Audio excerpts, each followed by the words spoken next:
लाला हरि दयाल का जन्म 14 अक्टूबर 1884 को दिल्ली के पंजाबी परिवार में हुआ था। हरि दयाल भोला रानी और गौरी दयाल माथुर की 7 संतानों में से छठी संतान थे। उनके पिता जिला न्यायालय के पाठक थे। जीवन के शुरुआती दिनों में ही उन पर आर्य समाज का काफी गहरा प्रभाव पड़ा। साथ ही वो भीम काजी, कामा, श्यामा कृष्ण वर्मा, विनायक दामोदर सावरकर से भी जुड़े हुए थे। कार्ल मार्क्स, भिकेल बुकनैन ने उन्हें काफी प्रेरणा दी। कैम्ब्रिज मिशन स्कूल से पढ़कर उन्होंने सेंट स्टीफन कॉलेज दिल्ली से संस्कृत में बैचलर की डिग्री हासिल की। साथ ही पंजाब यूनिवर्सिटी से उन्होंने संस्कृत में मास्टर की डिग्री हासिल की। 1905 में संस्कृत में उच्च शिक्षा के लिए वो ऑक्सफोर्ड यूनिवर्सिटी चले गए। इसके बाद 1908 में ऑक्सफोर्ड छोड़कर भारत वापस आ गए और तपस्माई जीवन जीने लगे। लेकिन भारत में ही उन्होंने प्रसिद्ध अखबारों के लिए कठोर लेख लिखना शुरू कर दिए। जब ब्रिटिश सरकार ने उनके कठोर लेखों को देखते हुए उन पर प्रतिबंध लगाया तो लाला लाजपत राय ने उन्हें भारत छोड़कर विदेश जाने की सलाह दी।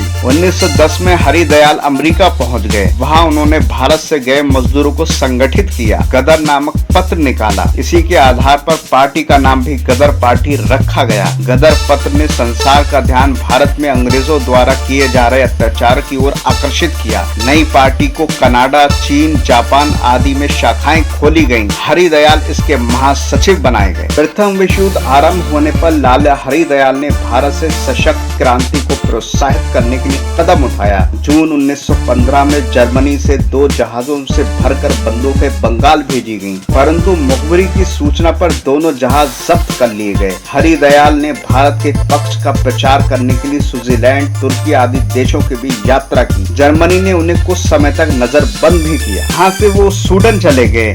उन्होंने अपने जीवन के 15 वर्ष वहीं बिताए। अपने उद्देश्य की पूर्ति के लिए कहीं से सहयोग मिलने पर वो शांतिवाद का प्रचार करने लगे। इसी विषय पर व्याख्यान देने के लिए वो फिलाडेल्फिया गए थे। वो 1939 में भारत आने के लिए उत्साहित थे। उन्होंने अपनी पुत्री का मुंह भी नहीं देखा था, जो उनके देश छोड़ने के बाद पैदा हुई थी। भारत में उनके आवास की व्यवस्था भी हो चुकी थी, पर देश की आजादी का ये फकीर 4 मार्च 1939 को कुर्सी पर बैठे बैठे विदेश में ही सदा के लिए सो गया। लेकिन अपने पीछे गदर पार्टी और देश को आजाद कराने के लिए कई ऐसे वीर छोड़ गए, जिन्होंने 15 अगस्त 1947 को आखिरकार भारत को आजाद करा दिया।